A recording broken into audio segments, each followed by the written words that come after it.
2장 1절부터 25절까지 말씀을 합독합니다. 레위 족속 중 한 사람이 가서 레위 여자에게 장가들었더니 그 여자가 잉태하여 아들을 낳아 그 준수함을 보고 그를 석 달을 숨겼더니 더 숨길 수 없이 되매 그를 위하여 갈 상자를 가져다가 역청과 나무 진을 칠하고 아이를 거기 담아 하숫과 갈대 사이에 두고 그 누이가 어떻게 되는 것을 알려고 멀리 섰더니 바로의 딸이 목욕하러 하수로 내려오고 시녀들은 하숫가에 거닐 때에 그가 갈대 사이에 상자를 보고 시녀를 보내어 가져다가 열고 그 아이를 보니 아이가 우는지라 그가 불쌍히 여겨 가로되 이는 히브리 사람의 아이로다. 그 누이가 바로의 딸에게 이르되 내가 가서 히브리 여인 중에서 유모를 불러다가 당신을 위하여 이 아이를 젖먹이게 하리이까. 바로의 딸이 그에게 이르되 가라. 그 소녀가 가서 아이의 어미를 불러오니 바로의 딸이 그에게 이르되 이 아이를 데려다가 나를 위하여 젖을 먹이라. 내가 그 싹을 주리라. 여인이 아이를 데려다가 젖을 먹이더니 그 아이가 자라매 바로의 딸에게로 데려가니 그의 아들이 되니라. 그가 그 이름을 모세라 하여 가로되 이는 내가 그를 물에서 건져내었음이라 하였더라. 모세가 장성한 후에 한 번은 자기 형제들에게 나가서 그 고역함을 보더니 어떤 애굽 사람이 어떤 히브리 사람 곧 자기 형제를 치는 것을 본지라. 좌우로 살피어 사람이 없음을 보고 그 애굽 사람을 쳐 죽여 모래에 감추니라. 이튿날 다시 나가니 또 히브리 사람이 서로 싸우는지라. 그 그런 자에게 이르되 내가 어찌하여 동포를 치느냐 하며 그가 가로되 누가 너로 우리의 주제와 법관을 삼았느냐. 내가 애굽 사람을 죽임같이 나도 죽이려느냐. 모세가 두려워하여 가로되 이 일이 탈로 되었도다. 바로가 이 일을 듣고 모세를 죽이고자 하여 쳤는지라. 모세가 바로의 낯을 피하여 미디안 땅에 머물며 하루는 우물 곁에 앉았더라. 미디안 제사장에게 7달이 있더니 그들이 와서 물을 길어 그 위에 채우고 그 아비의 양무리에게 먹이리 하는데 목자들이 와서 그들을 쫓는지라. 모세가 일어나 그들을 도와 그 양무리에게 먹이니라. 그들이 그 아비 누울에게 이를 때에 아비가 가로되 너희가 오늘은 어찌하여 이같이 속히 돌아오느냐. 그들이 가로되 한 애굽 사람이 우리를 목자들의 손에 건져내고 우리를 위하여 물을 길어 양무리에게 먹였나이다. 아비가 딸들에게 이르되 그 사람이 어디 있느냐. 너희가 어찌하여 그 사람을 버리고 왔느냐. 그를 청하여 음식으로 대접하라 하였더라. 모세가 그와 동거하기를 기뻐하며 그가 그 딸 십보라를 모세에게 주었더니 그가 아들을 낳으며 모세가 그 이름을 gershom이라 하여 가로되 내가 타국에서 객이 되었음이라 하였더라. 여러 해 후에 애굽 왕은 죽었고 이스라엘 자손은 고욕으로 인하여 탄식하며 부르짖으니 그 고욕으로 인하여 부르짖는 소리가 하나님께 상달한지라. 하나님이 그 고통 소리를 들으시고 아브라함과 이삭과 야곱에게 세운 그 언약을 기억하사 이스라엘 자손을 권념하셨더라. 아멘. 오늘 출애굽기 2장의 말씀은 모세의 출생 과정과 이후에 모세가 미디안으로 광야로 도피하는 그런 내용들을 보여주고 있습니다. 그래서 이제 애굽에서 본격적으로 이스라엘 자녀들이 사람들이 아이를 낳으면 그들 중 남자아이를 낳으면 무조건 그 아이를 하수 나일강에 던져라. 이런 공식적인 공포가 떨어졌죠. 그 위에 1절 2절을 보게 되면 이 모세의 어머니 요기벳이라는 여인이 아이를 낳았습니다. 그래서 이제 석 달간을 숨기죠. 레위 족속 중 한 사람이 가서 레위 여자에게 장가들었더니 그 여자가 잉태하여 아들을 낳아 그 준수함을 보고 그를 석 달을 숨겼더니. 이 모세는 그 출생이 자기 아버지가 아므람이라는 그 남자인데 그 아버지인데 레위 자손 중에서 또 고앗 지파라고 있습니다. 고앗 자손. 특별히 이제 옛날에 광야에서 성막을 운송할 때는 이 고앗 자손이 하나님의 법궤를 맡아서 관리를 했죠. 특별하게. 근데 고앗 자손의 후손인 사람이 아므람이었고, 이 아므람이 요게벳이라는 여인과 결혼해서 낳은 아들이 모세입니다. 그래서 이 아이를 낳고 나서 보니까 좀 특별했다고 보여집니다. 그래서 오늘 2절을 보면 그 준수함을 보고 그를 석 달을 숨겼다. 석 달 동안 아이를 낳고 약 100일 정도 되기까지 숨겼다는 이야기죠. 아이를 낳고 산에하면 하수로 던져라는 것이 당시에 애국 황제의 명령이었습니다. 이게 발각되면 온 가족이 위험에 처합니다. 뭐 죽을 수도 있죠. 노예로 사는 사람들이 황제의 명령을 어기면, 안 그래도 지금 이스라엘 인구들이 많아가지고, 인구수가 많아가지고 지금 애굽왕이 걱정하잖아요. 저들이 인구수가 많으니까, 너무 강성하니까 저들이 만약에 돌아서면 어떻게 하느냐, 이걸 두려워하고 있는데, 이 명령을 어기면 그 집안 살려두겠습니까? 안 그래도 지금 죽일 판인데. 그런 위험한, 특별히 이제 이 요게벳에게는 그 먼저 모세 위에 형이 있었어요. 더 큰 누나인 미리암이 있었고, 미리암도 있고 아론, 이렇게 있었습니다. 그러니 이는 온 가족이 잘못하면 몰살을 당하죠.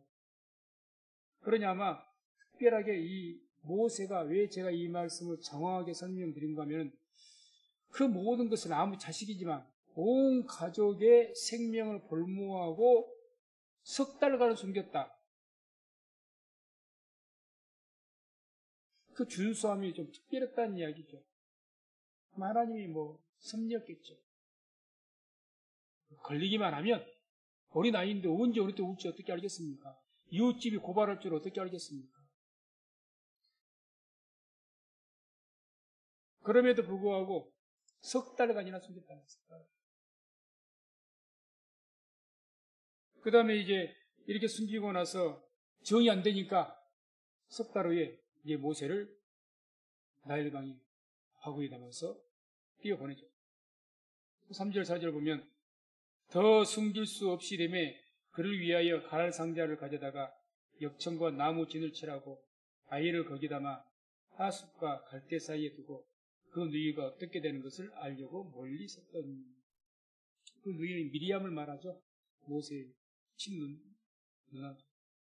모세를 이 갈대 상자에 담아 하숫가에 던지는 것은 애굽 왕의 명령에 의해서인 거죠.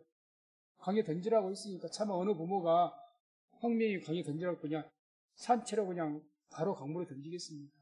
아마 이와 같이 상자 같은 데나 바구니 같은 데나 아이를 넣어서 이렇게 하숫가에 버렸을 겁니다. 그럴 수밖에 없었죠. 그래서 아마 이렇게 특별히 이날을 아마 택한 것은, 그리고 이제 그 누이 미리암이 그 모세를 띄워놓고 유심히 그것을 어떻게 된가 지켜보았다고 합니다. 그 위에 이제 나오는 말씀이 바로 5절, 10절까지가 보게 되면 바로의 공주가 이 모세를 발견하고 양자로 삼았다, 이런 내용들이 나오죠. 그래서 또 이 말씀 보게 되면 바로의 딸이 목욕하러 하수로 내려오고 시녀들은 하숫가에 거닐 때에 그가 갈대 사이에 상자를 보고 시녀를 보내어 가져다가 열고 그 아이를 보니 아이가 우는지라. 그가 불쌍히 여겨 가로되 이는 히브리 사람의 아이로다. 그 누이가 바로의 딸에게 이르되 내가 가서 히브리 여인 중에서 유모를 불러다가 당신을 위하여 이 아이를 젖먹이게 하리이까. 바로의 딸이 그에게 이르되 가라. 그 소녀가 가서 아이의 어미를 불러오니 바로의 딸이 그에게 이르되 이 아이를 데려다가 나를 위하여 젖을 먹이라. 내가 그 싹쓸 주리라. 여인이 아이를 데려다가 젖을 먹이더니 그 아이가 자라매 바로의 딸에게로 데려가니 그의 아들이 되니라. 그가 그 이름을 모세라 하여 가로되 이는 내가 그를 물에서 건져내었음이라 했더라.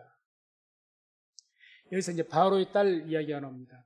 바로의 딸. 바로의 딸 우리가 이제 흔히 공주 이렇게 생각할 수가 있겠는데 어린 나이가 아니기 때문에 공주는 아닐 것이고, 이 바로의 딸은 누구로 말한 거면 예굽 왕조가 이제 새 왕이 들어섰다고 했죠. 17대 왕조까지는 다른 왕조였고 18대 왕조부터 새 왕조가 생겼는데 그게 바로 아모스라는 사람이 처음 시초의 왕이었습니다. 그 아모스의 아들이었던 아멘호텝 1세라는 그 왕의 딸과 투투모스라는 그 1세라는 그 이후에 있는 그 왕가의 사이에서 태어난 딸이 바로 이 바로의 딸입니다. 그래서 이름이 이제 핫셉수트라고 합니다. 역사에 의하면 핫셉수트. 그래서 이 핫셉수트는 이제 그 딸로 공주로 자라면서 이 핫셉수트도 투투모스 2세와 결혼을 했고, 그리고 거기에서 난 딸이 있는데 그 딸을 지금 현재 지금 모세를 버리라고 그 이스라엘 자손들의 남자들 다 버리라고 했던 이 현재의 왕, 이게 이제 투투모스 3세인데 이 투투모스 3세와 이 핫세수트, 이 바로의 딸, 자기의 딸이죠. 딸과 결혼을 시켰습니다. 그러니까 현재 애굽 왕과 어떤 관계인 거예요? 이 바로의 딸은 장모가 되는 겁니다. 장모. 애굽 황제의 장모예요. 간단 말하면. 자기 딸을 줬으니까. 그러니까 상당히 그 애굽 왕조에서 실권자죠. 뭐 실권자까지는 아니더라도 상당한 영향력이 있는 그런 여인이었습니다. 근데 이 여인이 이제 애굽 사람들은 그 자기들이 믿는 신들 위에서 어떤 제사에 될 때마다 그 나일강에 가서 항상 거기서 목욕을 하는 재래 의식 때문에 뭐 공주가 궁궐에 목욕할 데가 없어서 온 것이 아니고 어떤 재래 의식을 위해서 나일강을 신성하게 여기니까 그 때문에 정기적으로 오는 것 같아요. 그래서 아마 그때를 기점으로 해서 이제 추측하기는 학자들이 이 요게벳이나 미리암이 그 모세를 강에 띄우려 갔지 않았겠는가 그렇게 추측을 합니다. 아무튼 그래서 이 갈대 상자에 넣어서 모세를 띄웠더니 이게 흘러가다가 이제 그 목욕을 하고 있었던 이 바로의 딸이 핫세수트가 본 거예요. 그래서 시녀에게 가져와 보라고 해서 보고 6절 보면 이런 말씀이 나옵니다. 그가 불쌍히 여겨 가로되 이는 히브리 사람의 아이로다. 잘 알겠죠? 왜? 이렇게 나일강에다가 하우스에다가 어린아이를 버린 경우가 이 가정뿐이겠습니까? 황제의 명령이 모든 남자아이를 다 버리라고 했거든요. 매일같이 뭐 수백 명의 아이가 강을 이렇게 던지지진 않았겠지만 이 아이 하나가 아닐 거죠. 매일같이 뭐 이렇게 강가에 아이를 버려지는 경우가 많이 있었을 겁니다. 그럼 누구든지 이제 황제의 명령을 알기 때문에 이렇게 버려진 아이를 보면 뭘로 합니까? 아, 히브리 아이로구나. 뭐 말 안 해도 아는 거죠. 그렇게 이 공주도 이 바로의 딸도 안 거예요. 그러면서도 이 모세를 자기 구원을 합니다. 이것은 그 굉장히 핫세스트라는 이 바로의 딸 그 공주에게 정치적인 위험이 될 수가 있습니다. 황명을 거역하는 것이거든요. 어찌됐든 자기 사위지만 거역하는 겁니다. 굉장히 부담이 되는 일이죠. 한마디로 그럼에도 불구하고 이 바로의 딸이 그 모세의 이 어린아이가 우는 것을 보고 갑자기 불쌍히 여겨서 이 아이를 구원한 겁니다. 그것을 가만히 이 미리암이 이 발치에서 그 바로의 딸이 그런 것을 지켜보다가 이게 뭔가가 조짐이 좋으니까 빨리 이제 거기에서 이제 이 아이를 키우려고 하는데 어떻게 할지를 몰라니까 빨리 이 미리암이 가서 공주에게 이야기를 하는 거죠. 제가 히브리 여인을 구해다가 젖 먹는 여인을 구해다가 이렇게 좀 키우게 할까요? 왜 당장에 이 저먹는 아이를 왕궁으로 데려가서 키우다 보면 문제가 생길 수가 있으니까 또 바로 따라 그런 부담이 있고 그러니까 마침 그 이야기하니까 8절에 데려오라고 합니다. 그러니 누구로 데려옵니까? 그 소녀가 가서 미리암이 와서 아이의 어미를 불러오니 모세 어머니가 요게벳이죠. 친모로 데려온 거예요. 뭐 물론 이 바로의 딸은 전혀 모르죠. 그런지를. 그렇게 데려온 겁니다. 그랬더니 이제 데려오니까 이 바로의 딸이 뭐라고 하면 9절에 이 아이를 데려다가 나를 위하여 젖을 먹이라. 내가 그 싹스를 줄 것이다. 자기 아이를 키우는데 뭘 해주겠다는 겁니까? 싹쓸 주겠다, 월급 주겠다. 그러니까 지금 요셉은 자기 자식도 살리고 월급까지 받는 거예요. 그뿐만이 아닙니다. 이때 이 당시에는 지금 황제의 명령에 따라서 이스라엘 백성들에게 굉장히 노역을 심하게 시켰습니다. 그런데 지금 이렇게 한 것은 이 바로의 딸의 명령으로 해서 요셉은 노역을 하지 않아도 되죠. 얘에게 젖먹이는 일, 거기에 전념을 하는, 유모로서 일만 전념을 하는 겁니다. 그러니까 그 노예, 어떤 노역에 대해서도 면책을 받고, 싹스를 받고, 자기 아이를 키우고. 이게 뭐 하나님 큰 은혜죠. 하나님 섭리고. 어떻게 해서든지 뭔가 그 준수함을 보고 그것을 생명을 걸고 지켰더니 하나님께서 이런 또 피할 길과 은혜를 주시는 겁니다. 그리고 나서 이제 그 젖먹이는 기간이 히브리나 그때 중동 지역은 약 한 3년 정도 젖을 먹인답니다. 3년 정도. 꽤 많이 오랫동안 젖을 먹이는 거죠. 10절 보면 그 아이가 자라매 바로의 딸에게 데려가니 그의 아들이 되니라. 그래서 야세스트는 역사에 보게 되면 아들이 없었대요. 그러니까 더 그러겠죠. 아들이 없고 딸만 있으니까 그냥 그 갓난아기를 보니까 아들인데다가 너무너무 그냥 친어머니인 요셉이 그냥 너무너무 준수해서 생명 걸고 이 아이를 지키려고 했듯이 너무너무 아이가 갓난아기만 아름답고 뭔가 준수해서 뭔가 그냥 그러니까 아들을 삼는 히브리인이 많은 부담이 있는데 이게 있을 수가 없는 일이죠. 황제의 명령을 지금 아무리 사이지만은 황제의 명을 어기게 되는 거예요. 큰 부담이죠. 그럼에도 불구하고 이 아이를 이렇게 양자로 삼은 겁니다. 왕궁에서 모를 수는 완전하게 비밀리 할 수는 없었을 겁니다. 아무튼 그런 부담을 가지고 양자 삼고 그리고 이제 그 핫셉스트 이 바로의 딸이 그 이름을 모세라 했다. 모세. 이 모세라는 말은 원래는 애굽 그 언어로는 모우스라고 합니다. 모세스라고 합니다. 모세스. 그 모세스는 모라는 말은 애굽 말로 물이란 뜻이고 또 그 세우스란 말은 건전받다, 건져내다 뭐 이런 뜻을 갖고 있다. 그래서 원래는 이 모세스인데 이게 이제 히브리인들에게 이 모세스를 모세라고 부르는 거죠. 모세. 히브리 말로 모세. 그래서 어쨌든 그 뜻은 둘 다 비슷합니다. 애굽 말로도 물에서 건져내다. 그냥 모세는 히브리 말로 건져내다. 뭐 이 뜻이니까. 아무튼 그렇게 해서 이 모세가 자기 친어머니인 요게벳에게 뭐 젖을 먹고 잘 자라고 한 4살이 돼 우리나라는 말로 한 4살이 됐든지 그쯤 돼서 애굽 왕궁에 보내져서 그 바로의 딸이 자기 양자로 삼게 되는 겁니다. 그 다음에 11절에서 15절의 말씀은 이제 이 모세가 그 왕궁에서 40년간 자라죠. 40세까지. 그 자랐다가 그 이후부터 자기 민족을 돌아볼 생각이 나서 나갔다가 문제가 일어나서 미디안으로 도피하게 되는 도망갈 수밖에 없는 상황이 나옵니다. 그게 11절에서 15절에 나오는데 모세가 장성한 후에 한 번은 자기 형제들에게 나가서 그 고역함을 보더니 어떤 애굽 사람이 어떤 히브리 사람 곧 자기 형제를 치는 것을 본지라.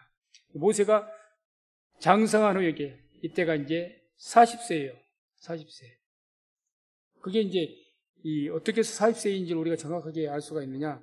사도행전 7장 22절 23절 보면 이런 말씀이 나옵니다. 모세가 애굽 사람의 학수를 다 배워 그 말과 행사가 능하더라. 나이 40이 되매 그 형제 이스라엘 자손을 돌아볼 생각이 나더니. 그래서 이제 40으로 이 정도로 하는 거죠. 40. 그때쯤 돼서 이제 지금 계속해서 이스라엘 백성들은 지금 애굽 황제로 인해서 고통을 받고 있는 거죠.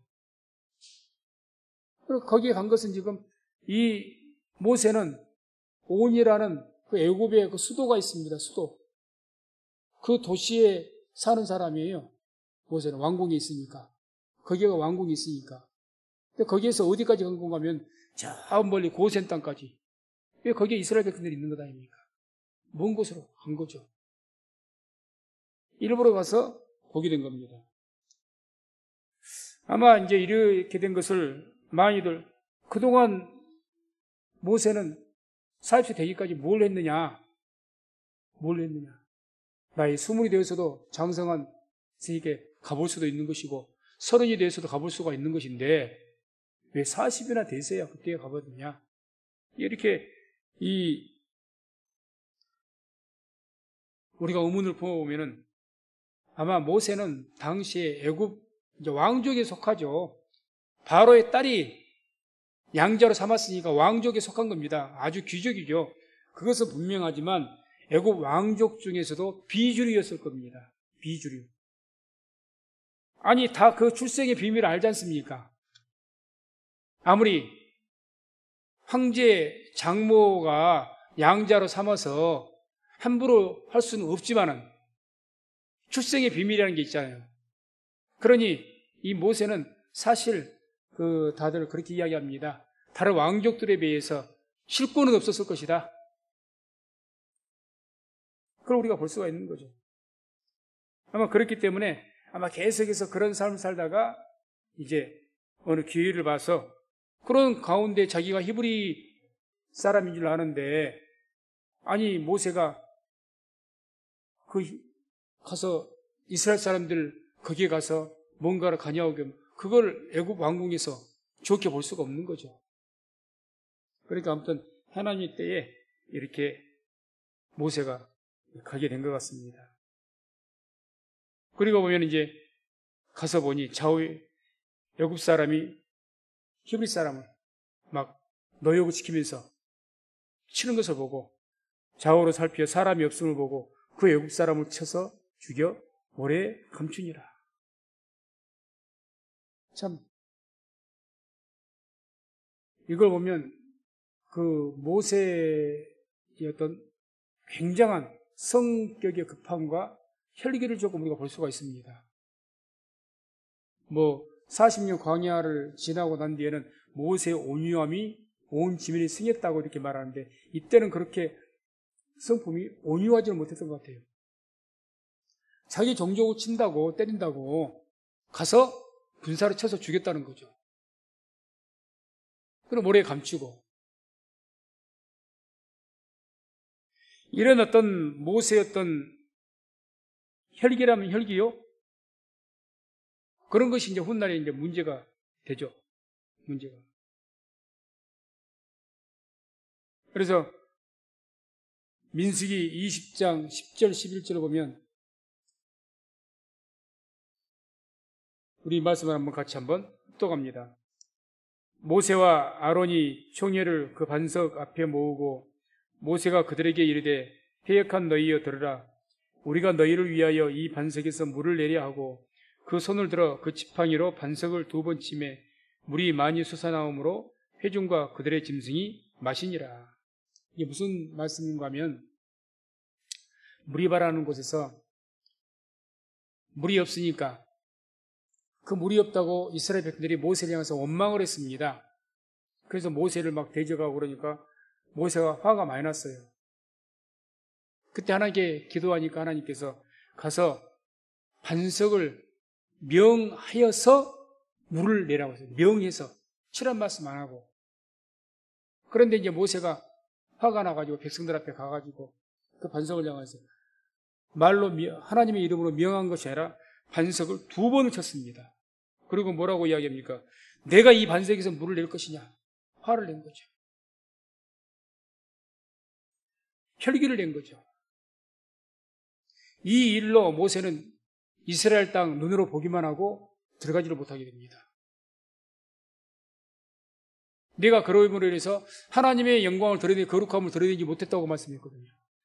그 이야기가 신명기 32장 49절에서 52절까지 나와요. 모세가 이제 죽는 그 순간에 어떤 말씀이 나온가 하면 너는 여리고 맞은편 모압 땅에 있는 아바림 산에 올라 느보산에 이르러 내가 이스라엘 자손에게 기업으로 주는 가나안 땅을 바라보라. 내 형 아론이 호르산에서 죽어 그 조상에게로 돌아간 것 같이 너도 올라가는 이 산에서 죽어 내 조상에게로 돌아가리니 이는 너희가 신 광야 가데스의 무리바 물가에서 이스라엘 자손 중 내게 범죄하여 나의 거룩함을 이스라엘 자손 중에서 나타내지 아니한 연고라. 내가 이스라엘 자손에게 주는 땅을 내가 바라보기는 하려니와 그리로 들어가지는 못하리라.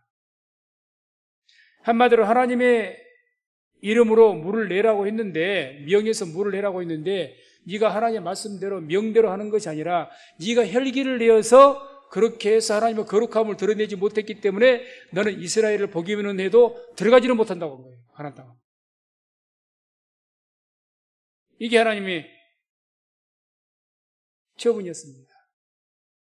이것 때문에 모세가 3번이나 하나님께 간구했다고 해요. 하나님 용서해 주시고 저 가나안 땅 좀 밟게 해주세요. 3번을 기도해도 하나님께 듣지 않으셨습니다.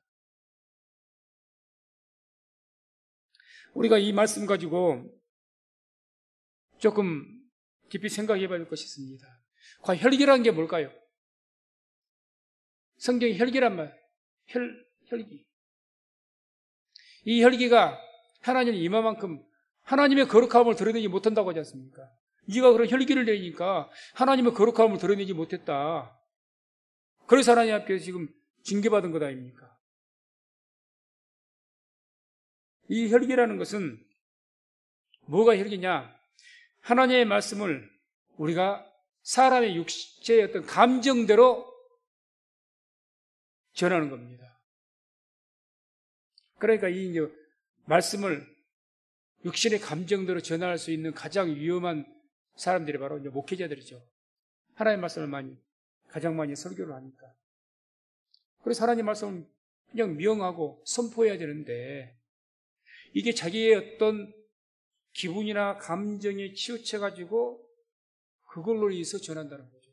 혈기를 내든지 또는 흥분을 하든지. 내 감정에 의해서. 그건 하나님의 거룩함을 드러내지 못하는 거죠. 하나님의 뜻은. 또 성도님들에게는 하나님의 일을 하는데 예배를 드리든지 섬기든지 여러 가지 하나님의 일들을 하는데 육신의 감정대로 하는 겁니다. 내 기분에 따라서 내 감정에 따라서 예배를 드리고 말고 드리기도 하고 안 드리기도 하고 내 육신의 감정에 따라서 주를 섬기기도 하고 안 섬기기도 하고 이게 다 모두가 혈기에 속한 것이라고 하죠. 인간의 혈기. 하나님의 거룩함을 드러내지 못한다고 합니다. 그래서 이건 모세에게 굉장히 중대한 그 40년간 같이 이스라엘 백성들과 함께 광야 생활하면서 얼마나 그 가나안 땅에 들어가고 싶었겠습니까? 거절하신 거예요. 그래서 우리가 이런 말씀을 우리가 살폈을 때 어떤 하나님의 일들을 할 때 우리 육체의 어떤 생각이나 감정 거기에 치우쳐서 하는 것이 아니라 항상 하나님의 영의 인도하신 가운데 하나님의 뜻에 따라서 모든 것을 할 수 있는 저와 우리 성도님 되시기를 주의 이름으로 축원을 드립니다. 다음에 이제 계속해서 보면은 이튿날 다시 나가니 두 히브리 사람이 서로 싸우는지라 그 그른자에게 이르되 내가 어찌하여 동포를 치느냐 하며 그가 가로되 누가 너로 우리의 주제와 법관을 삼았느냐 내가 애굽 사람을 죽임같이 나도 죽이려느냐 모세가 두려워하여 가로되 일이 칼로 되었도다. 몰래 한다고 했는데 그게 이스라엘 사람이 알고 있는 거예요. 자기 동포가. 탈로가 된 거죠. 그리고 이제 그 사실이 바로가 왕이 알기까지 된 겁니다. 그래서 바로가 이 일을 듣고 모세를 죽이고자 하여 찾은지라 모세가 바로의 낯을 피하여 미디안 땅에 머물며 하루는 우물 곁에 앉았더라. 바로가 이 일을 듣고 모세를 죽이고자 찾았다. 지금 모세는 어찌됐든지 애굽 제국의 왕족입니다. 왕족이신 분이죠. 우리가 상식적으로 생각했을 때 이게 일반적인 상황이라면 애굽 왕족이 한낱 군사 하나를 죽였어요. 그런다고 그 왕족을 죽여요? 이건 일반적인 사례에 없는 이야기입니다. 옛날 특히 고대에. 옛날 고대에 있을 수가 없죠. 아니 애굽 왕족이에요. 왕족. 왕자 수준에 버금가는 그런 위치에 있는 사람이 모세입니다. 그런데 그 왕족의 신분이 있는 군사 하나 죽였다? 그것도 저기 노예를 다스리는 군사 중에도 정예군도 아니고 저 노예나 다스리고 있는 그런 하급 군사 하나를 죽였는데 황제가 나서가지고 바로를 잡아 죽이려고 하고 그것이 죽일 만한 건수가 된다? 이게 앞뒤가 안 맞는 이야기예요. 이건 뭘 말하냐? 아까 제가 계속해서 말씀드린 것처럼 이 모세가 히브리인인 것은 모든 애국 왕족에서 다 알고 있는 일이고 보이지 않게 비주류라는 거죠. 아무 실권이 없는 그냥 버려. 히브리인임에도 불구하고 안 죽이고 살려둔 것은 누구 때문에 그런 겁니까?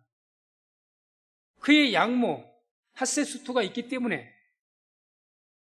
왕의 장모인데 또 어떻게 그걸 함부로 해요? 그랬던 것 뿐이지.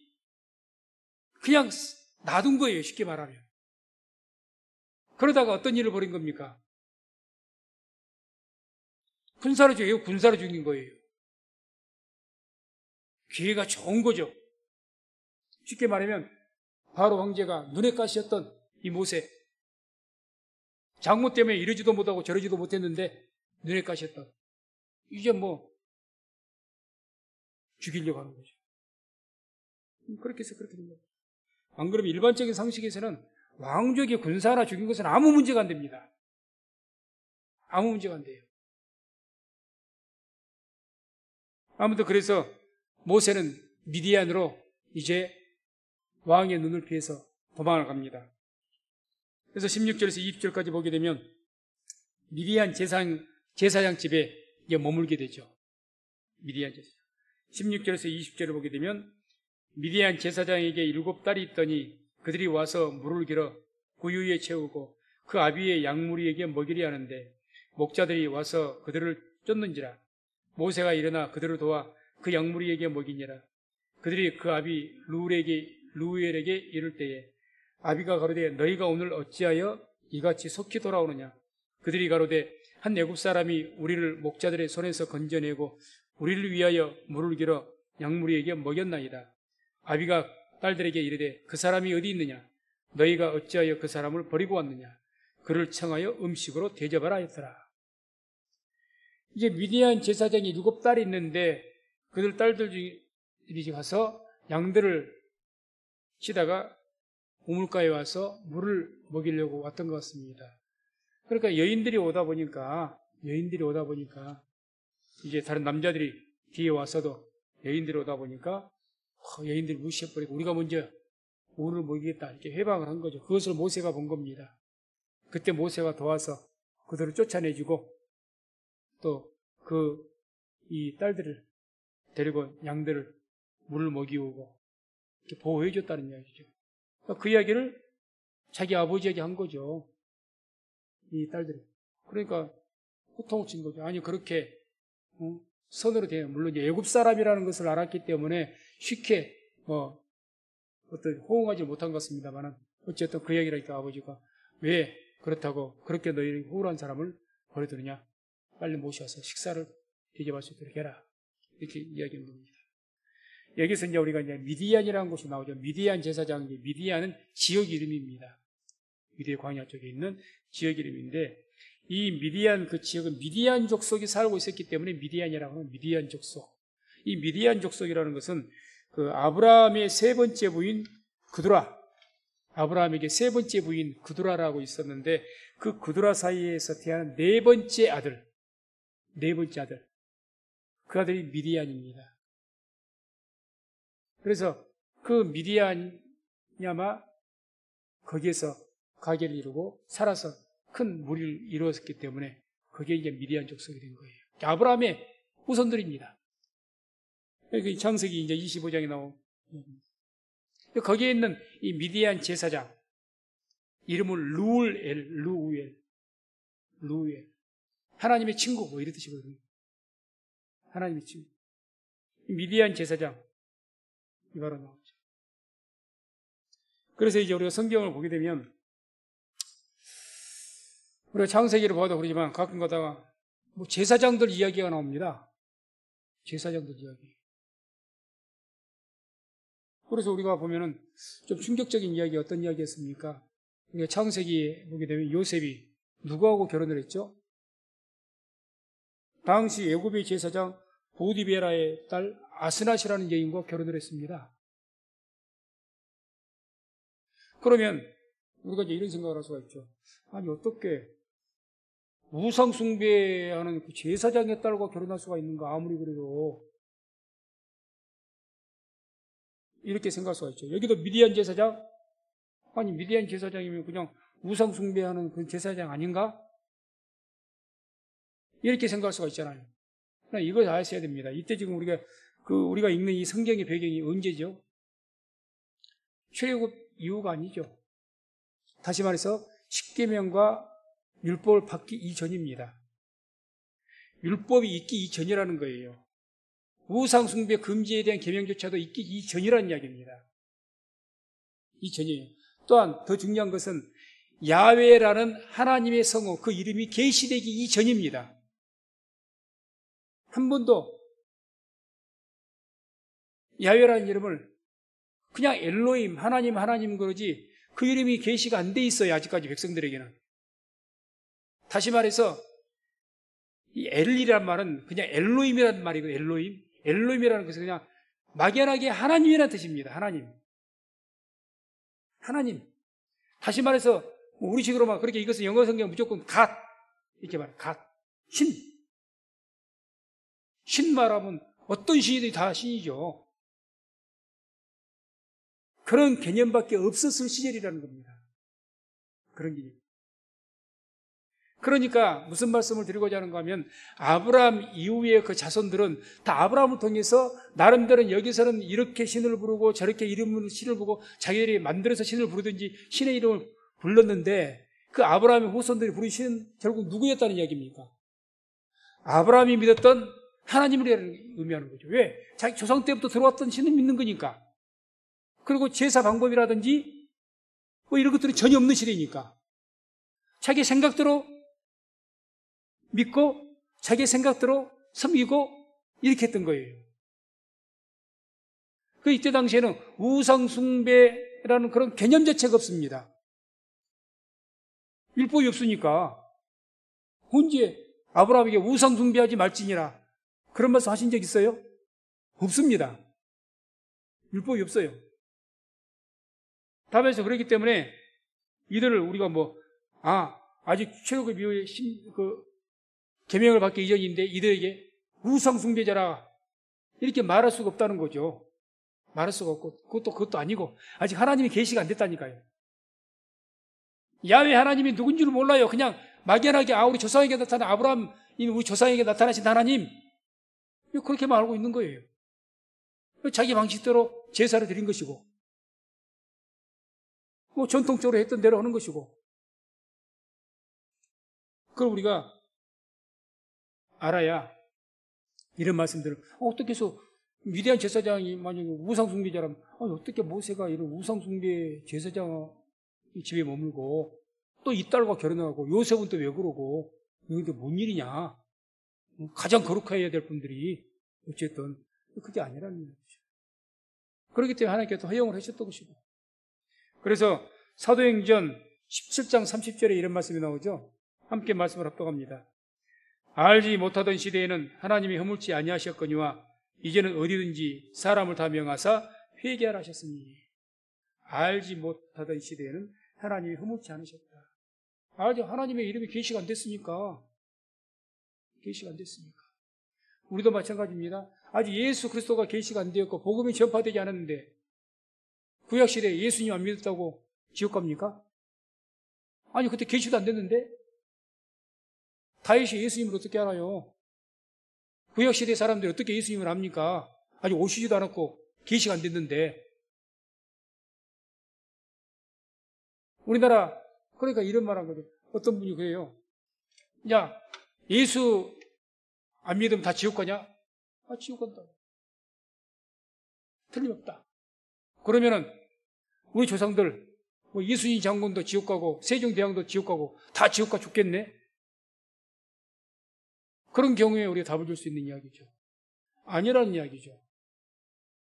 알지 못했던 시대에는 허물지 않으셨습니다. 알지 못했어요. 그때는 그때 세종대왕이 어떻게 야훼 하나님을 알고 어떻게 예수님을 합니까? 복음 자체가 안 전해졌는데, 말씀 자체가 이 땅에 안 전해졌는데, 그때 허물지 않습니다. 그러나 하나님의 계시가 되고 복음이 전해졌음에도 불구하고 거부한 것은 이제 본인에게 문제가 있는 거죠.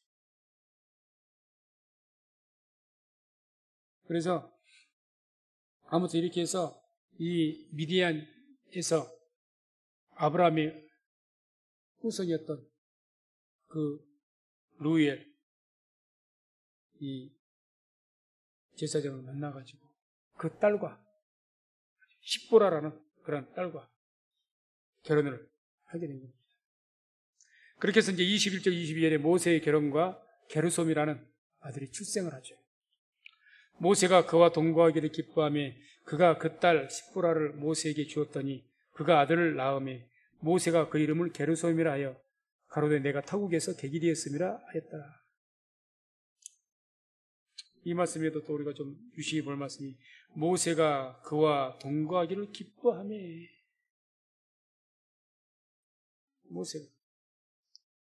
모세가 이제 장인이죠. 루엘 미디안 사람입니다. 아무리 조상으로 올라가고 400년, 500년 전으로 올라가서 아브라함으로 한다면 인척이 되겠지만 그렇다고 당시에는 완전히 족속이 나눠져 있는데 또 어떤 여러 가지 문화나 풍토나 자기도 애굽에서 자랐고 그러니까 애굽에서 자라왔던 사람과 광야에서 평생 목동만 하면서 그렇게 살아왔던 사람과는 또 여러 가지가 완전히 차이가 틀렸을 겁니다. 문화가. 그런데도 불구하고 이 모세가 이 미디안 제사장 루엘 자기 장인과 동거 너무너무 기뻐한 거예요. 또 그 장인도 그렇고 어떻게 그럴 수가 있을까? 어떻게 나이도 연령체가 있었을 것이고 문화도 틀리지 많은 것이 틀린데 많은 것들이 어떻게 이럴 수가 있을까? 이게 바로 하나님을 믿고 섬기는 자들은 이런 어떤 믿음의 영적인 동질감이 있기 때문에 이런 놀라운 기쁨이 있습니다. 우리도 그거 현실을 체험하잖아요. 가다 보면 어디 가서 생전 모르는 사람 만나도 같이 예수 믿는 사람 만나면 타지에서 그러면 이름 섞여. 저도 그런 경우가 여러 번 있었습니다. 여러 번 있었어요. 가서 우연히 만나고 어떤 교회 이야기가 나오고 이렇게 해서 한참 이야기하고 그 사람은 교회 이야기하고 나는 우리 교회 이야기하고 나는 또 내 신앙이야 막 어떤 나름대로 간증도 하고 여러 가지 몇 시간을 이야기해놓고 헤어지고 보니 그 사람 이름도 몰라요. 물어보도록 안 했거든. 몰라요. 너무 반가운 거야. 그런 기쁨이라는 거죠. 그게 우리에게 주어지는 참 믿는 사람들에게 주어지는 어떤 기쁨이고 행복이죠. 그 기쁨이 있는 거죠. 뭔가 보이지 않게 이 루엘, 이 하나님 섬기는 그 하나님을 사랑하고 섬기는 그 어떤 영성과 이 모세가 하나님 사랑하고 섬기는 영성이 통한 거예요. 지금. 통한 겁니다. 영적인 신앙이 또 통한 거예요.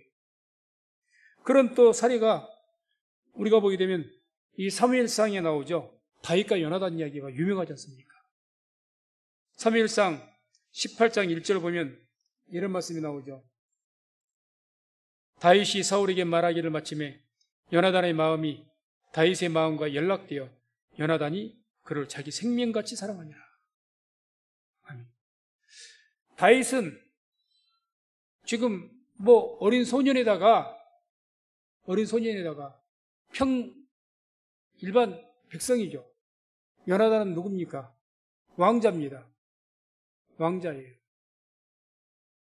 그런데 이 요나단이 다윗을 사랑하기를 자기 생명같이 사랑했다. 그 전에 뭐 다윗과 교분이 있었다든지 일치 없습니다. 처음으로 지금 보게 된 거예요. 골리앗 죽인 이후에 알게 된 거예요. 단순히 놀라운 일을 했다고 해서 이렇게 요나단이 다윗을 자기 생명같이 사랑할 수가 있을까요? 그래서 이후에 자기 왕자복까지 벗어줍니다. 다윗에게. 이후에 너가 우리 아버지 위해서 왕이 될 줄 내도 안다. 이게 지금 자기가 왕자인데 할 소리입니까? 뭐 때문에 그럴까요? 다윗이 고백했던 신앙 고백과 요나단이 고백했던 신앙 고백이 똑같습니다. 요나단도 하나님의 구원은 사람이 많고 적음에 달리지 않았다. 하나님의 구원이 이 칼과 창에 있지 않다. 다윗과 요나단 그 고백이 똑같잖아요. 하나님에 대한 신앙이. 그러니 이렇게 뜨겁게 살아가는 거죠. 우리가 초대교회 보기엔 사도행전 시대에 그 백성들이 모여 성령이 충만해가지고 오순절날 성령이 임하여서 이제 다락방에서 또는 각 가정에서 모여서 이렇게 하는데 어떤 말씀이 나옵니까? 서로가 모든 것을 자기의 것을 자기 것이라 여기지 않고 다 내어놓고 나눴다 그러죠. 어떻게 그럴 수가 있을까요? 신앙이 하나거든요. 신앙이 하나예요, 하나. 다른 성도의 그 신앙은 내 신앙이 너무 똑같아. 그러니까 그 이상 좋을 수가 없는 거예요. 그러니 뭐든지 주고 싶은 거죠, 뭐든지. 뭐든지 주고 싶은 것이다. 그게 진정한 주 안에서 하는 사랑과 연합입니다. 그게 초대교회 때 일이었고. 그래서 우리가 오늘날도 우리가 그러한 연합과 하나됨을 우리가 목표로 바라보고 또 나가야 될 줄로 믿습니다. 그래서 아무튼 이러한 기쁨 가운데 그러니까 그 예고 계기죠, 계획. 옛날 고대에는 딸 하나 시집 보내면은 지창금을 꽤나 받았습니다. 지창금. 그러니까 야곱의 삼촌 라반이 그거 뽑아내려고 그렇게 어떻게 보면 야곱을 속인 것인데 지창금을 받아요. 이 야곱이 지금 요새는 친척도 아니에요. 야곱은 라반에게 조카라도 됐죠. 생판 처음 본 사람. 그것도 애굽 사람입니다. 왕이라고 왕족이라고 말 안 했겠지만 애굽 사람이에요. 그런 사람에게 딸을 내어줘요? 쉽게. 그것은 그만큼 영적으로 통했다는 얘기, 하나가 됐다는 얘기죠. 아무튼 그래서 결혼했고 게르솜을 낳았습니다. 마지막 23절에서 25절까지 보게 되면 이제 모세가 없는 그런 가운데 이스라엘 백성들이 고통을 당하고 그 고통 중에 부르짖었더니 하나님께서 들으셨단 말씀이 나옵니다. 여러 해 후에 애굽 왕은 죽었고 이스라엘 자손은 고욕으로 인하여 탄식하며 부르짖으니 그 고욕으로 인하여 부르짖는 소리가 하나님께 상달한지라. 하나님이 그 고통 소리를 들으시고 아브라함과 이삭과 야곱에게 세운 그 언약을 기억하사 이스라엘 자손을 권념하셨더라.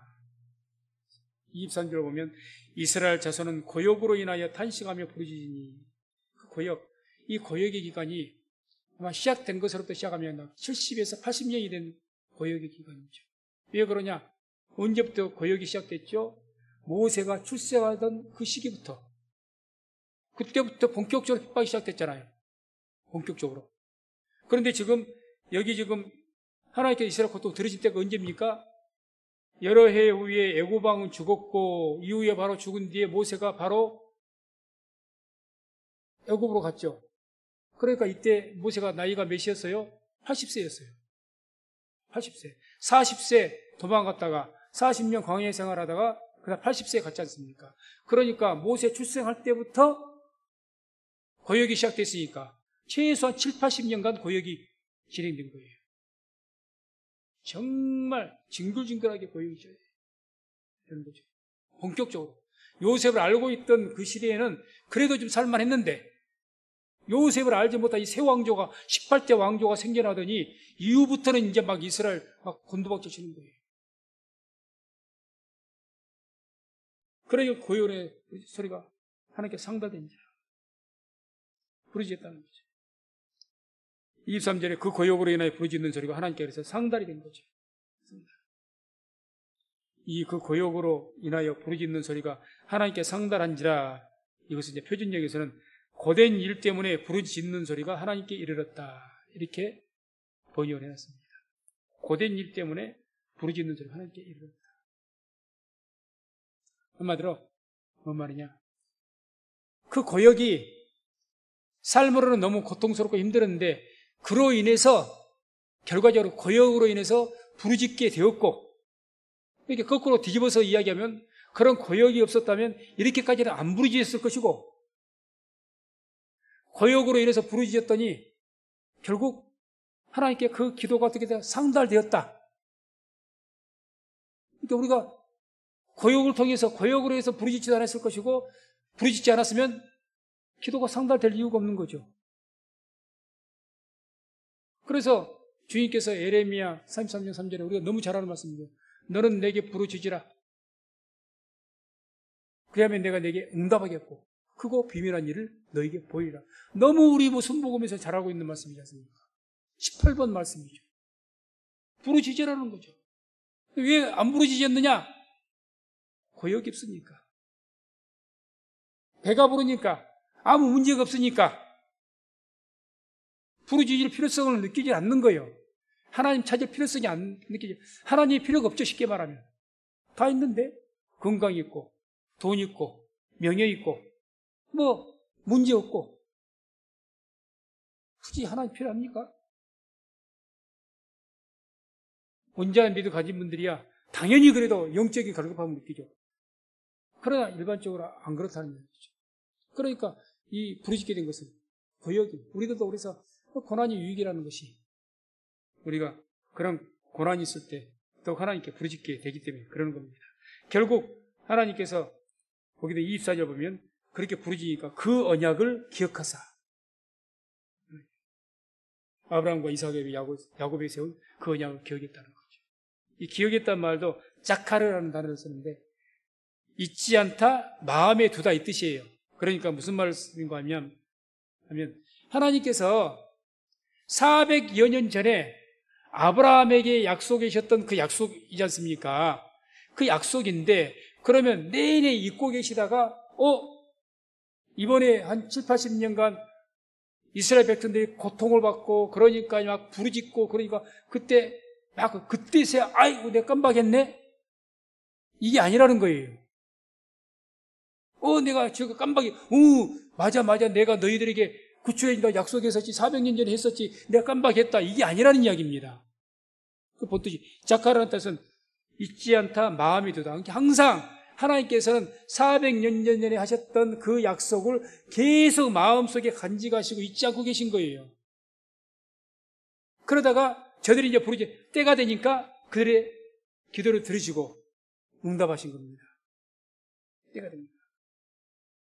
그래서 창세기 15장 13절 14절에 보면 여호와께서 아브라함에게 이르시되 너는 정령히 알라 내 자손이 이방에서 객이 되어 그들을 섬기겠고 그들은 400년 동안 내 자손을 괴롭게 하리니 그 섬기는 나라를 내가 진치할지며 그 위에 내 자손이 큰 재물을 이끌고 나오리라. 분명히 말씀하시죠. 400년. 그러니까 하나님의 약속대로 때가 되니까 응답하신 거죠. 응답.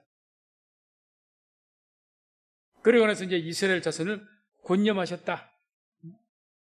하나님께서 권념하셨단 말도 이제 보시고 아셨다 이런 뜻을 갖고 있는데 하나님께 그들의 고통을 보시고 아시고 그래서 이와 같이 하나님께서는 우리에게 하신 약속 우리는 잊어도 하나님께서는 잊지 않으십니다. 항상 간직하고 계시죠. 그래서 이미 우리에게 주신 말씀은 이미 수천 년 되어진 말씀이죠. 그러나 그 약속의 말씀들이 믿는 자에게 하나님께서는 그 약속하신 것을 결코 잊지 않으시기 때문에 영원토록 변함없다 그러죠. 변함이 없는 소금 언약 뭐 이렇게 표현하죠. 하나님의 말씀. 변함이 없는 영원토록. 그리고 그 약속을 하나님께서 마음에 잊지 않고 마음에 간직하고 계시기 때문에 그 약속은 오늘날 우리가 하나님의 그 약속을 믿는 그 믿는 자를 통해서 그 약속은 우리에게 성취되고 이루어지는 줄로 믿습니다. 그래서 항상 그런 믿음을 가지고 말씀을 들으시고 그런 믿음을 가지고 약속의 말씀 붙들고 그 이스라엘 백성같이 부르짖고 기도해서 하나님의 그 복된 약속을 누리시는 저와 우리 모든 성도님 되시기를 주의 이름으로 축원을 드립니다.